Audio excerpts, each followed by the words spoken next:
and welcome to Winchester News Online. I'm Victoria Wang. Parties in conflict over Conservatives' tough new plan to fight youth unemployment. The Greens have begun their campaign for the elections. And Labour candidate talks about potential cuts to frontline services and pensions.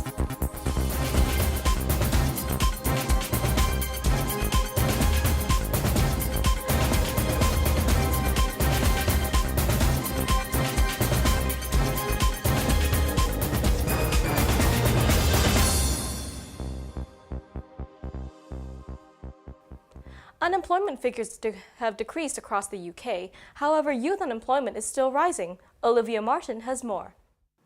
Unemployment figures are down across the whole country. Only 6.5% of the working population across the UK are unemployed. This figure is 3% in Winchester.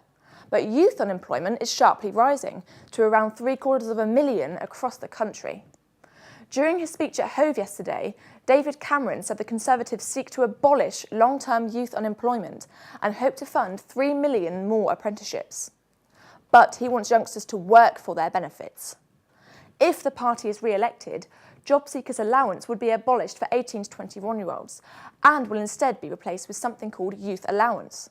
In order to get this, young people would have to carry out 30 hours of community work a week and spend 10 hours job hunting. The Lib Dems are arguing that this approach punishes young people instead of helping them, and Labour say that it doesn't help youngsters into real jobs. Labour plans to create thousands of apprenticeships if they are elected, but they will only guarantee them to young people if they get the right grades.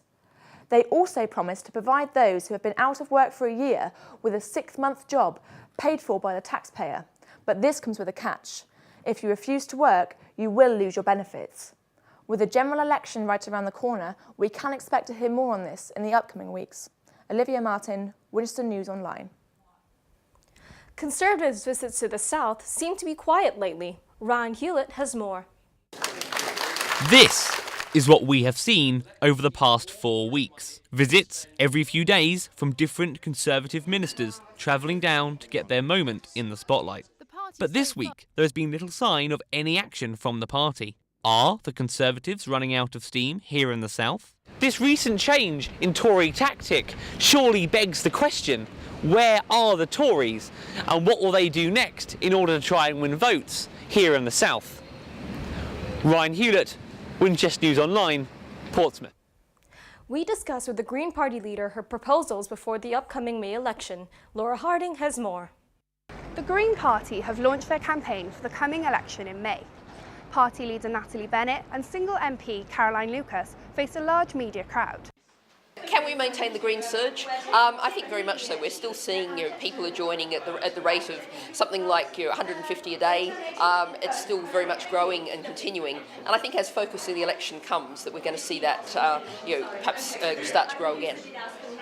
I think the fact that the Green Party is about hope and a positive future is incredibly attractive to many people who look at the grey parties, the establishment parties, and frankly don't see much difference between them and certainly don't see much hope in the future from them. With things like the basic income or the citizens' income, although we've been challenged on it for the same number of people that have turned against it, there are so many people who realise that this is such a great opportunity to alleviate poverty. The Green Party is insisting that all its policies are fully costed, but we'll have to wait for the manifesto to be released for the finer details. Laura Harding, Winchester News Online, London. In the current election campaign, Labour candidate Rowena Davis talks about potential cuts to frontline services and pensions. The Southampton general election campaign heated up this week with attention switching to the Labour Party. Deputy Party leader Harriet Harman visited over the weekend, followed on Monday by the party's spokesperson on the fire service, Lynn Brown. But Brown wanted the limelight to stay firmly on Labour Southampton Itchen candidate Rowena Davis, seen here talking to us about government cuts to frontline services. The fire service has come under an awful lot of pressure in the last few years because of public sector cuts. So many of them have faced changes to their pensions, which they're very worried about. It'd be disingenuous of me to say that if Labour comes in, there won't be any cuts, because everyone who is listening to this knows it's difficult right now and it's going to be difficult no matter what. But what I'm worried about with this government is they've delivered cuts with no leadership. The election campaign may not have set the public imagination alight, but that's not for the want of national politicians trying to fan the flames.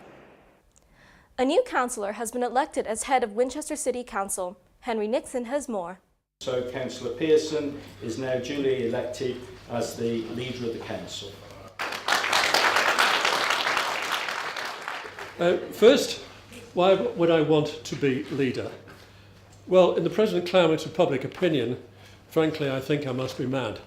The change followed an acrimonious dispute over changes to the Silverhill development in the city centre.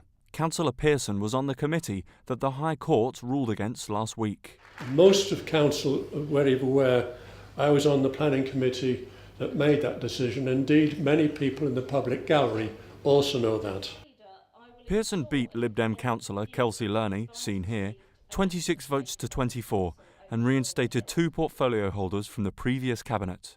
She said that the change in leadership won't be enough to restore confidence after this turbulent time. I don't think we'll see any change at all. What we've seen within the Conservative group is a shuffling of the deck chairs, but there's no commitment to making any real change to the way the council's running, despite public demands for that to happen. Attracting negative public attention isn't on the agenda for any local council, but a review of the Silverhill decision will be a large feature at the next meeting on March the 18th. Henry Nixon, Winchester News Online, Winchester. That's all for us. For more award-winning news, sports and features, log on to winol.co.uk. Goodbye.